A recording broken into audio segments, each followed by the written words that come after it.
Slava lui Dumnezeu stă în ascunde a lucrurilor, iar slava împăraților stă în cercetarea lucrurilor. Proverbele 25, versetul 2.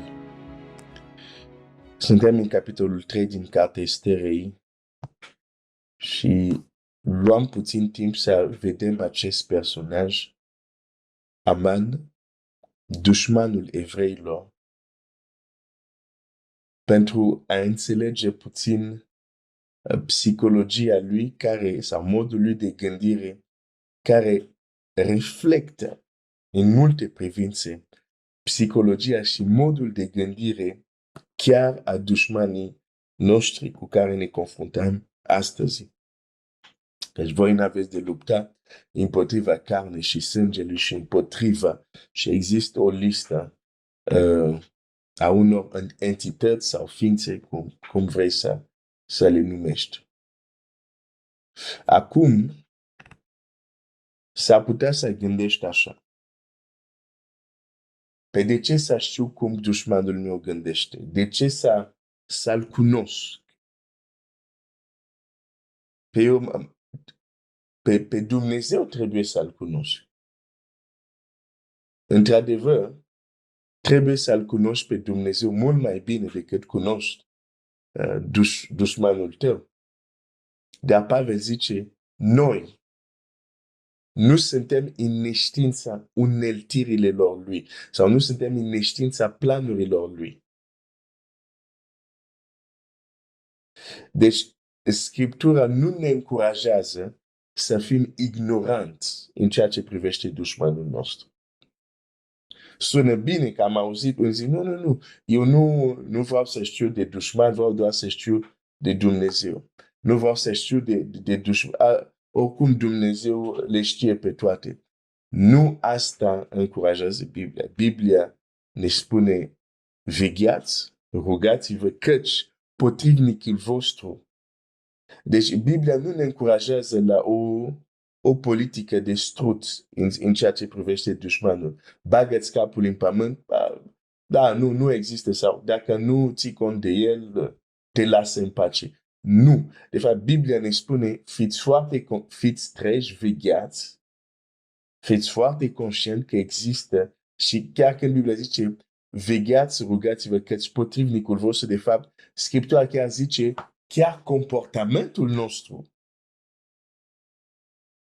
trebuie adaptat, trebuie schimbat pentru că el există. Deci nici de cum Scriptura ne spune să ignorăm că există celălalt. Da? În caz că ți se pare că, stai puțin, vorbești cam mult de Aman asta de ceva timp. Da, vorbești mult pentru că am văzut că de multe ori suntem înfrânți înainte chiar să înceapă bătălie, pentru că știm prea puțin despre dușmanul nostru.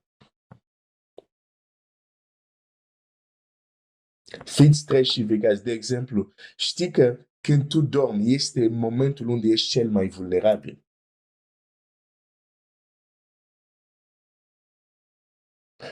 În pilda, când Domnul Iisus începe să învețe despre pildele împărăției, una din pilde zice, era un om asemănat ce era bun, sămânța bună. Când s-a trezit a doua zi, slujitorii au văzut neghină și au zis, dar Doamne, n-ai plantat tu doar ce era bun? De unde vine neghină? Și stăpânul zice, când oamenii dormeau, un dușman a venit.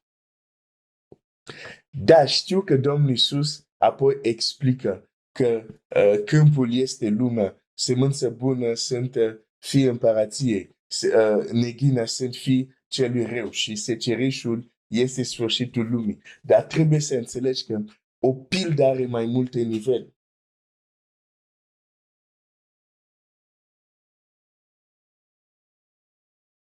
Asta este interpretarea, să zic, globală sau interpretare directă. Dar acea pildă ne învață alte lucruri adiacente, da, am zis corect? Dacă am zis corect, bravo, Glenn. Alte lucruri anexe, ca să zic așa, uite, anexe e mult mai simplu de spus. Și ne învață, de exemplu, lucrul următor, că dușmanul este mai activ când noi dormim. Când noi dormim la propriu și la figurat.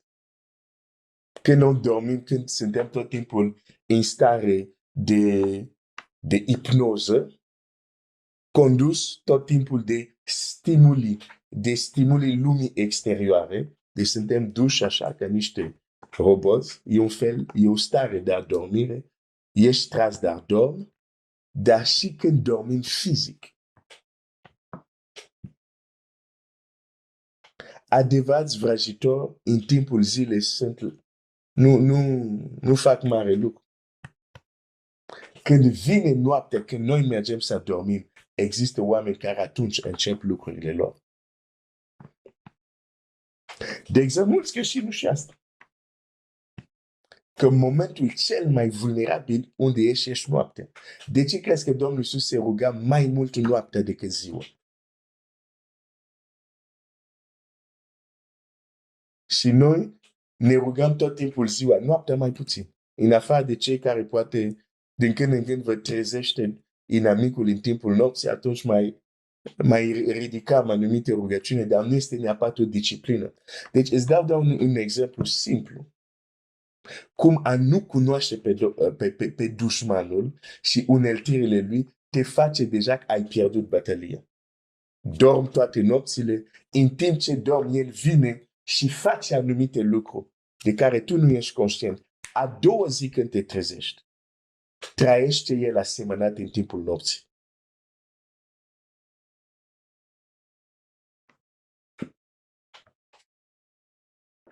Deci nu-mi spune, vorbești prea mult despre Aman. Nu. De fapt, ai auzit prea puțin despre dușman. Sunt momente unde vorbim de Domnul, sunt momente unde vorbim de dușman și uneltiri. Cum crezi că Pavel poate să spune, noi știm uneltirile lui? Cum știe foarte bine? Și zice la plural. Nu suntem în neștiință. Cum a știut? Pe a învățat. A învățat cum? Înseamnă că a luat timp. Da? Deci uneori există anumite lucruri care sună așa spiritual, dar care nu sunt practic în lumea reală. De exemplu, cineva care zice, nu trebuie doar să știi de Domnul, nu trebuie să știi nimic de dușman. Sună frumos, sună spiritual, dar nu e practic în modul real, în lumea reală. Vei lua pumni și palme de la dușman dacă nu știi cum lucrează. Dar ți-am dat deja un lucru aici. De aceea, nu toate nopțile sunt făcute pentru a dormi. Sunt cei mai activi atunci. Și tu atunci când te-ai trezit, când te uiți din nou în pilda respectiv, când s-au trezit, au încercat să facă ceva suitor, să zică, pe stai, o să despartim, Domnul zice, nu, așteptați. Deja răul e făcut, așteptați să crească și apoi vom desparti.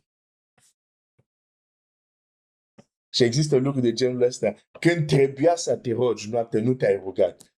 Dimineața încerci să faci ceva, cerul zice, ăsta oricum e deja făcut. Acum ce o să te rogi doar să-ți liniștești conștiința. Ce a făcut în timpul nopții se va manifesta. Atunci trebuia să te rogi pentru a contracara. Da? Nu contează doar să te rogi. E important și când faci asta. Vezi? Pentru că cunoștința planurile lui ne îndreaptă, ne pune, vegheați căci potrivnicul vostru. Deci, unele lucruri le fac pentru că tocmai știu exact ceea ce face el. Păi dacă nu știi nimic despre el, cum vei veghea, cum te vei ruga, adică cum vei adapta comportamentul lui pentru a veni împotriva ceea ce face el. Ne s-a întâmplat uneori să se întâmplă anumite lucruri și zici, Doamne, dar de unde a venit asta? Nu m-am gândit la asta, nu doream. De unde a venit asta? Hai, du-te în pilda respectiv ce explică unele chestii cu care te trezești în viața care nu sunt bune a fost semănat în timpul nopții. Ce e de făcut? Să nu mai dormim? Nu. Dar înainte să dorm, în loc să te uiți la film și apoi adormi, nu. Înainte să dorm, să ai un moment serios unde te rogi, unde ești conectat cu cer, unde poate parfumul închinării tale atrage îngeri în jurul tău. Și atunci când dorm ca un bebeluș. O să vină noaptea, dar deja ești înconjurat. Se vor lovi de sabile. Știi? În Geneza spune și Dumnezeu a pus niște erau, cum zice, ierovința, cel puțin a pus niște îngeri cu sabie, încât omul să nu se ducă să ia din pomul vieții. Deci când cerul a blocat acces, îți garantez că accesul este blocat.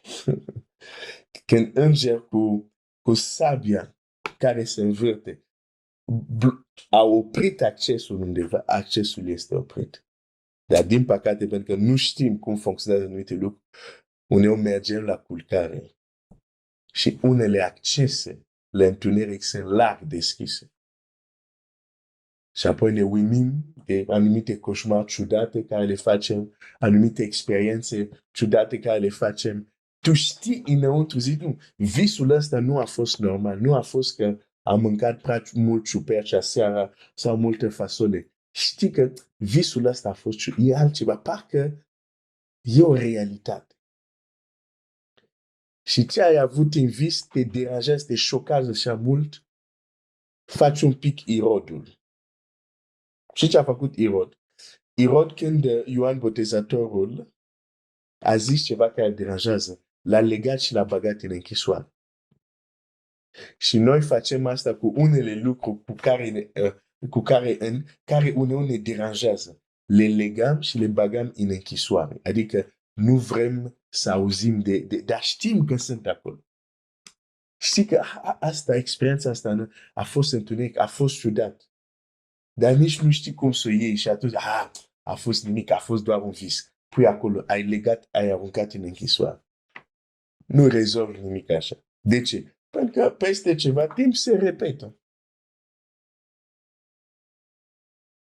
Sau dacă nu se repetă, ceea ce a fost transmis atunci va începe să afecteze un domeniu din viața ta.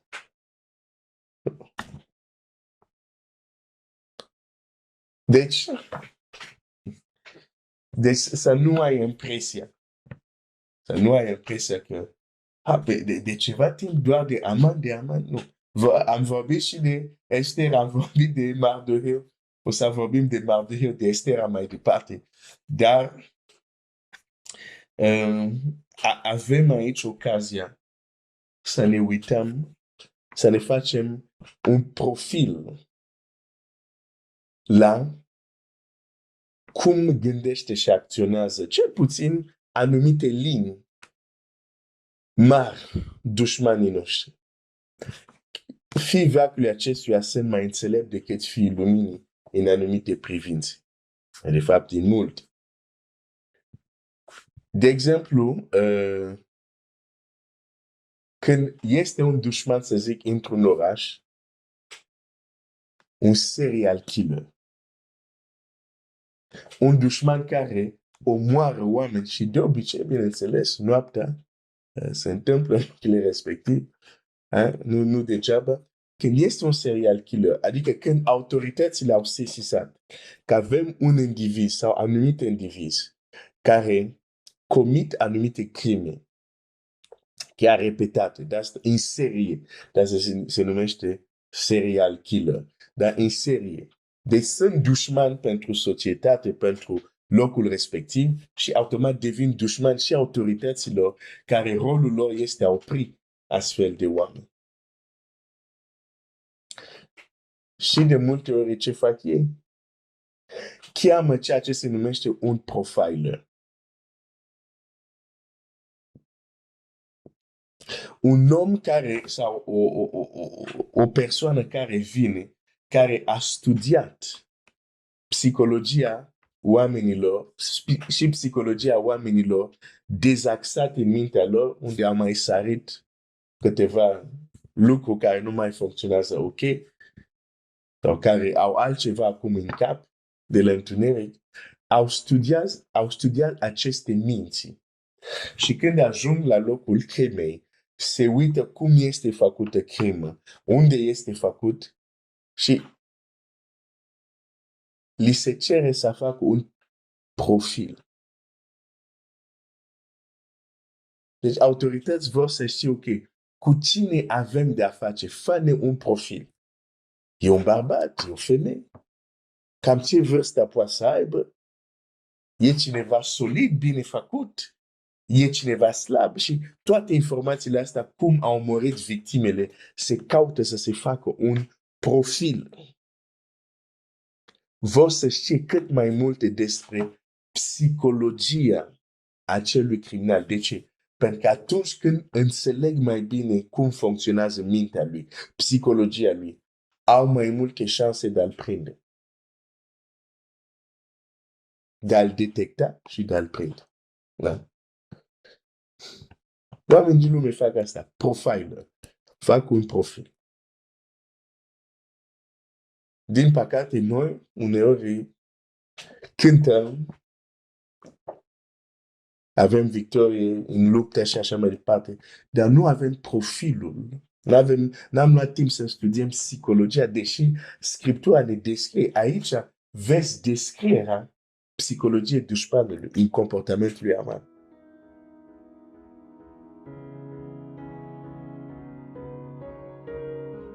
O să mă opresc aici azi dimineață.